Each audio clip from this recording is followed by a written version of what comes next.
자, 이번 시간에는 단락 태그와 행박금이 가능한 BR이라고 하는 태그에 대해서 좀 알아볼 건데요. 자, 우선 단락 태그에 대한 설명으로 시작을 하도록 하겠습니다. 자, 여기서 디자인에 관련된 파일을 좀 보도록 할까요? 자, 이런 디자인 파일을 받으면 여러분들이 우선 가장 먼저 해야 되는 건 뭐예요? 바로 문서에 어떤 의미들을 해석하는 부분들이 가장 선행적으로 먼저 진행이 되어야겠죠. 그리고 그 의미에 맞는 태그를 여러분들이 에디터를 통해서 표현을 해주시면 되는 겁니다. 자, 그런데 지금 여기서 배우지 않은 부분들이 있어요. 바로 이런 버튼에 관련된 것들을 아직 배우지 않았기 때문에 이 부분들은 오늘 지금 시간에서 이야기하지 않도록 하겠습니다. 자, 그러면은 이 밑에서부터 좀 해석을 해보면 지금 놀라운 유연성을 경험하다라고 하는 글귀는 의미적으로 뭐예요? 제목 정도로 우리가 이야기할 수 있겠죠. 자, 그리고 그 밑에 있는 나이키 플렉스라고 하는 이 글귀는 의미적으로 뭐예요? 바로 오늘 배우고자 하는 단락 정도로 이야기를 할 수 있습니다. 자, 그리고 요 밑에 있는 제품 특징은 역시 제목에 해당되는 글귀이고요. 자, 그 다음에 요 밑에 있는 지금 세 가지의 내용들은 의미적으로 단락이라고 표현하지 않고 이런 것들은 뭐라고 하냐면 목록 요소 정도로 우리가 의미를 해석을 하죠. 자, 그래서 이 목록 요소는 다음 시간에 좀 상세하게 제가 다룰 거기 때문에 현재 이 부분은 이야기하지 않도록 하겠습니다. 자, 그러면 오늘 배울 내용인 이 단락이라고 하는 이 의미를 어떻게 태그로 표현을 하는가, 그것을 어떻게 표현을 하는가, 제가 코드를 통해서 좀 보여드리도록 하겠습니다. 자, 코드를 좀 보면요. 놀라운 유연성을 경험하다 라고 하는 글귀는 제가 이렇게 H3 태그로 표현을 했고요. 이것을 왜 H3 태그로 표현을 했는지는 전 강의인 제목 태그를 보시면 조금 더 이해가 빠르실 것 같아요. 자, 그래서 우선 저는 이 부분을 H3로 표현을 했고요. 자, 그 다음 제목이 끝났죠? 자, 그 다음에 어떤 내용이 나와요? 지금의 주인공인 단락 태그가 나옵니다. 자, 그래서 단락 태그는 이렇게 제가 p 태그라고 하는 걸 이용해서 지금 표현을 해놨는데요. 자, 이 p 태그라고 하는 것이 무엇인지 제가 설명을 좀 드리도록 할게요. 자, 여기서 이 p라고 하는 것은 자, 이 p는요 바로 패러그래프의 약자입니다. 그래서 이 패러그래프는 한국말로 뭐예요? 단락이겠죠? 자, 그래서 이 p 태그는 패러그래프의 약자인 p를 사용하고 있는 태그로서 여러분들이 이런 문서를 보았을 때 현재 의미적으로 단락 정도로 해석을 할 수 있는 부분들을 이렇게 p 태그로 표현을 해주시면 되는 겁니다. 그래서 이 밑에 만약에 또 단락이 온다면 반복적으로 새로운 p 태그를 이용해서 여러분들이 글씨를 타이핑을 하시면 되는 부분이에요. 자, 이해되시죠? 자, 그래서 이렇게 단락 태그에 대해서 좀 알아보았는데요. 이번에는 행바꿈이 가능한, 즉 줄바꿈이나 행바꿈이라고 이야기하는데 행바꿈이 가능한 BR 태그에 대해서 알아보도록 하겠습니다. 자, 여러분들이 이렇게 글씨를 작성하다가 행을 바꾸고 싶은 부분에서 어떤 행동을 해요?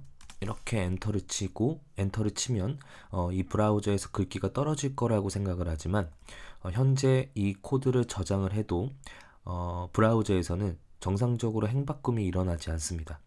자, 이 이야기는 행바꿈을 하고 싶을 때조차 우리는 코드로 표현을 해야 된다는 이야기인 건데요. 자, 우선 결과적으로 행바꿈이 가능한 태그는 어떻게 표현을 하는가 좀 보여드리도록 할게요. 자, 이렇게 br이라고 하는 코드를 제가 작성을 하고 확인을 해보면 현재 2016 뒤에 br이 어떤 역할을 해주느냐, 바로 이렇게 행을 바꿔주는 역할을 하고 있는 걸 볼 수 있습니다. 자, br이 여기서 작동을 하니까 이렇게 엔터를 친 것과 같은 효과라고 생각하시면 될 것 같아요. 자, 그래서 br이라고 하는 거는요, 라인 브레이크의 약자로서 한국말로 표현하면 뭐 줄을 깨다 라고 직역을 할 수 있는데 조금 더 부드럽게 해석을 해보면 행바꿈이 가능한 라인 브레이크는 뭐 행을 바꾸다 뭐 이 정도로 해석을 하시면 될 것 같습니다. 자, 그래서 br이라고 하는 것은 여러분들이 이렇게 글씨 중간에 글을 바꾸고 싶은 부분에서 원하는 부분에서 이렇게 표현을 해주시면 될 것 같아요. 자, 그런데 BR이라고 하는 것을 보면 조금 특이해 보이는 부분이 있죠. 눈치채신 분들도 있을 것 같은데, 자, 바로 뭐가 없어요? 종료 태그가 없는 것을 현재 볼 수 있습니다. 자, 그래서 현재 이렇게 슬러시가 있는 종료가 없이 시작만 존재하는 태그인데요. 이렇게 시작 태그만 있는 것을 뭐라고 이야기하느냐? 바로 홀 태그로 이야기를 합니다. 즉, 이렇게 종료가 없이 시작만 있는 형태를 홀 태그라고 칭하고요. 지금까지 우리가 배운 태그들은 뭐가 있었어요? 시작이 있으면 종료가 있었죠. 이렇게 시작과 종료 태그가 존재하는 것은 짝 태그로 이야기를 합니다. 자, 그래서 태그는 크게 두 가지 정도로 나뉘는데요. 바로 짝 태그와 홀 태그 정도로 크게 맥락을 잡을 수 있습니다. 그래서 짝 태그는 시작과 종료가 존재하는 것이고, 홀 태그는 종료가 없이 시작만 있는 형태를 홀 태그 정도로 이야기를 합니다. 자, 이해되시죠?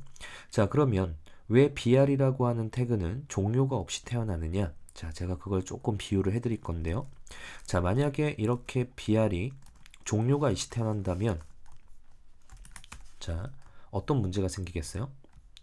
자, 제가 지금까지 여러분들에게 태그를 설명할 때 시작 태그와 종료 태그 사이에는 뭐가 들어온다고 했었죠?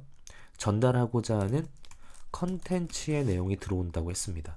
자, 그런데 이 BR이라고 하는 건 우리가 컨텐츠를 작성하기 위해서 쓰는 것이 아니고 행박금을 하기 위해서 쓰는 거기 때문에 사실상 이렇게 종료 태그가 있다면 현재 조금 더 불필요한 요소로서 작동이 되기 때문에 이런 태그들은 이렇게 종료가 없이 시작 태그만 존재하는 거죠.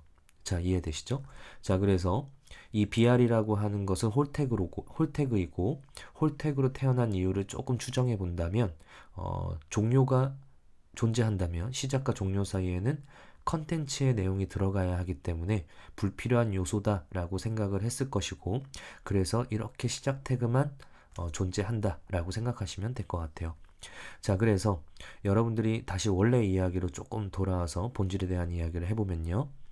여러분들이 앞으로 행을 바꾸고 싶은 부분에 이렇게 BR이라고 하는 태그를 이용해서 줄바꿈을 해주시면 브라우저상에 정상적으로 줄바꿈이 되는 어떤 상황을 만나보실 수 있을 것 같아요. 자, 이렇게 오늘 단락 태그와 줄바꿈이 가능한 BR이라고 하는 태그에 대해서 알아보았습니다. 자, 수고하셨습니다.